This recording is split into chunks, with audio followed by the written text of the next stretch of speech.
One of the worst international breaks that we've had in recent memory. It's because it wasn't just the international break. We weren't in the FA Cup, we weren't in the Champions League. So we did not even play midweek. We have not played for nearly a month. And this is not another experience any of us want ever again. I'm pretty sure the players are not going to put us through this again. So Man United against Leeds. We had a break. Now we are into the deep end straight away. Leeds are going to be tough. It's going to be more tough than it would have been if it was just a regular game week where we were playing one game and then we had a break and then another game and then we continue like that.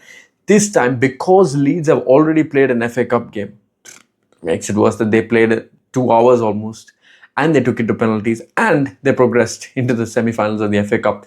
So they already have momentum with them. Now, to make things even worse, don't you think that if they can come to us, they can come to Old Trafford and they can disrupt our Champions League chances, given that they have a rivalry almost just like City do, almost just like Liverpool do, they will be really amped up to come and destroy a season at Old Trafford, because they know if they can get the first goal at Old Trafford, the whole vibe that we have been setting for almost 3 weeks, where we've been chill, we've been thinking about Champions League, who we can get after that can just pop in a second. And Leeds know that the way to do this is to put pressure early on. How they can put pressure early on is because, well, we know how Daniel Farke plays. It's not like Bielsa Leeds, but they still play with high intensity. They play end-to-end stuff. But this time, defensively, they're a bit more resolute. But there's actually one thing that does play into our hands, and that is that Anton Stach, their midfielder, is injured. And why is it so important? Because he has been one of their players of the season. In fact, he has been the driving force through midfield, and how they play through is pretty much through Anton Stach. Now, with him out and us playing at Old Trafford, the one thing we shouldn't be expecting, first of all, is us dominating the ball in the first half at least. The first half, I'm thinking, is going to go very similar to how we played against Villa. Why this is because you think about forget a 3-week break. Just think about even a 1-week break, right? Let's say that we have Champions League and we played every 3 days. The difference is that we are more used to our players playing with intensity, our players dealing with certain situations. In our case, we have only been training together. This is the myth that people used to put under Ruben Amorim as well. People are saying, well, we didn't have enough time to train. Now we have too much time to train. And the problem is that when you have too much time to train, sometimes you are not match fit. Sometimes when it comes to match intensity, you're not up there. Because this much I can tell you, Leeds in that first half will be dominating us at Old Trafford. But that's nothing to do with the players or Carrick or how our setup is, because the way that this game is going to go is intensity in the first half. Now, there are going to be other factors as well, right, in this game, because it's not just going to be the first half, but the second half is where we take over, because Sesko will come on. We'll start with the same front three that we've been starting. And I'm not even going to say anything about the fact that Mbeumo might start a striker, because if you think about it, Carrick has just a few things, right? His objectives when he was brought in was very simple.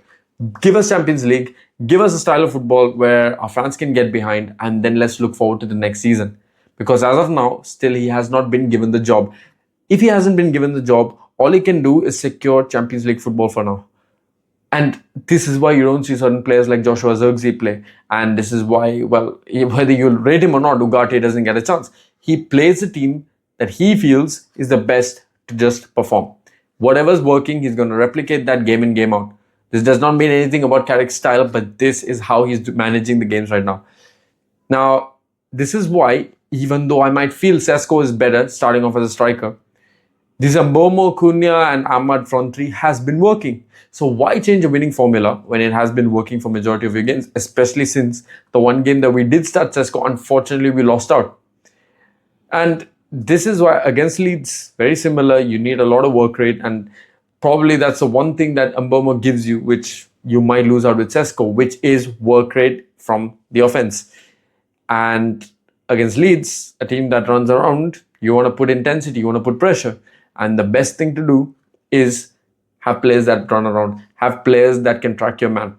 And Mbeumo would be perfect for that. Try to exploit them on the break if there is a chance for the break, that is, because Leeds will be pushing their line high in the first half. But it's in the second half that we will take over, because Leeds will get maybe a little bit overconfident if it's a 0-0.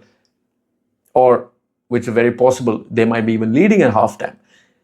If they get a little bit overconfident, that's when we take over. Because one counter might be all we need to go and win the game. We've done it against Everton, and we've done it on multiple occasions where one counter and suddenly the game just flies open. Old Trafford, it's a different story as well, because even if you're talking about an away game being a good chance for Leeds, I agree with you. But a home game, it's almost curtains. They have no chance. You can't think of Leeds really having a chance at home against us. Because you look at all the teams we've dispatched. Under Carrick, we have a 100% record at home, by the way. We're not even drawn a game. We've beaten City on the way. We've beaten Fulham, Spurs. And some of these victories, especially Crystal Palace, they have been convincing in their own way. Villa. And we could just see this trend could just continue for the rest of the season. And that's all we need. We need another 3 wins and a draw, really. But considering how Chelsea and Liverpool are playing, we might not even need that draw. And if we win our next 3 home games, we have secured Champions League football officially.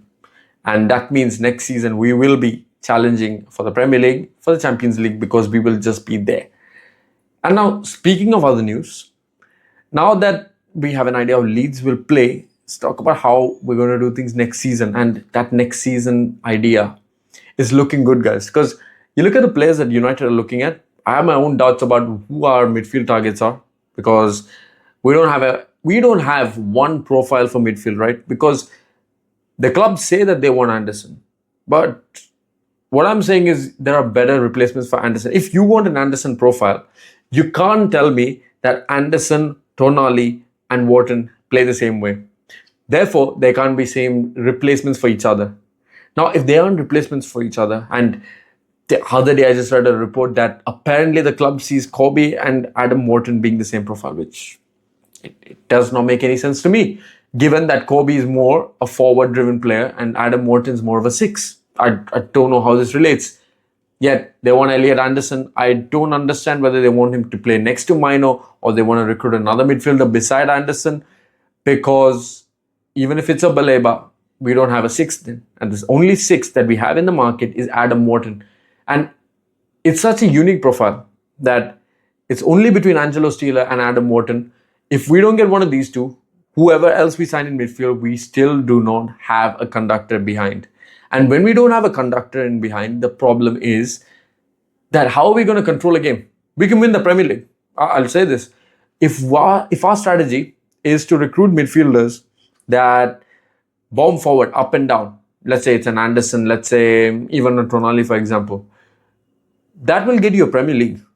That might even win you the Premier League maybe next season, the season after that. But I can guarantee you we're not winning the Champions League.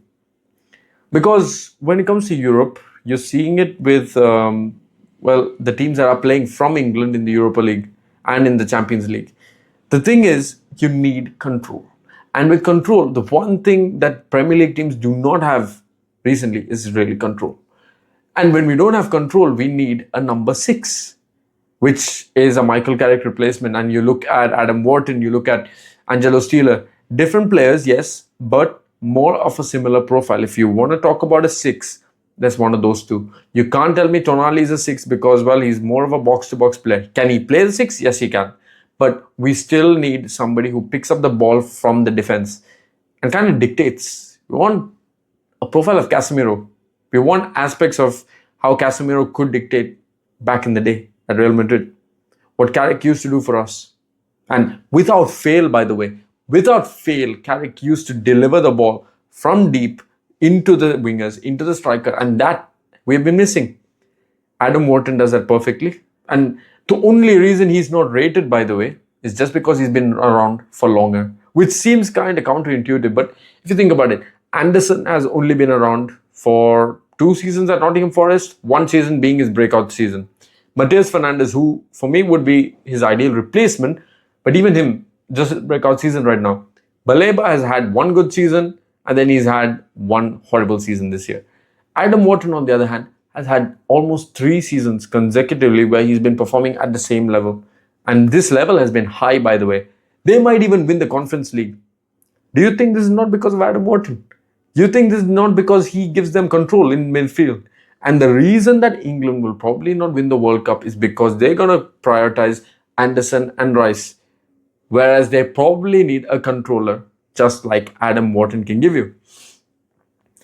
And beyond all this, we are looking at a couple of profiles which are kind of concerning in midfield, but at the same time, you look at the wingers, and there's another disparagement there as well, because apparently the three wingers that we are looking at are NDI, Yan Diomande, and Morgan Rogers recently. Now, out of these three, none of them play the same way. So I can't tell you whether they want a winger to play in the possession system like Eliman NDI, whether they want Yan Diomande for counters, or whether they want Morgan Rogers just for chaos. So it's three different kinds of profiles. But when you're picking a player for a certain position, I would think that the kind of player that you're targeting should be at least in some way or the other in one profile. And we're not doing that right now. And the problem is, we need to keep the ball better. People are going to say, we need different profiles. And I've heard this argument, especially with the winger argument, that we need somebody like Yan Diomande because we don't have lightning fast wingers. Guys, we have Mbomo, we have Ahmad. Whereas what we don't have is players who can keep the ball, which is the only ones you can name in the attack are Zirkzee and probably Cunha. So NDI would probably automatically qualify. And left back, we have a chance to go and get Miles Lewis-Kelly. And Lewis-Kelly would only cost, what, 35 million, 45 million euros? 45 million euros for a player who's 19, who's played against City, who's played against Real Madrid at the Bernabeu, and he's played at high levels already. He's already played one good season with Arsenal. He signed a contract. This season, Arteta went to more of 4 centre-backs, and that is why he got a hit. But that does not mean he's not a good player. And this is where we have to take market opportunities. There are a couple around the team, but we have to now go and take those opportunities. Anyways, that's transfer news, but leaving it at the Leeds game. See, what's going to happen? Well, it's going to be a very, very, very dull first half for us at least. Now, can Leeds take advantage of it? Yes, they can. But at the end of the day, we're playing too good at Old Trafford. Yes, I know it's been almost a month since we played. However, even though we might not be as match sharp in the first half, the second half could really play into our favor because of the rest that we got, because of the camaraderie in the team. And that could really play into our hands. So what do you guys think is going to happen? For me personally, I think we're going to win. United is going to win 2-1 at Old Trafford. And that means we are just 2 wins away from securing Champions League football. So what do you guys think? Comment on your predictions down below, and I'll see you on the next one.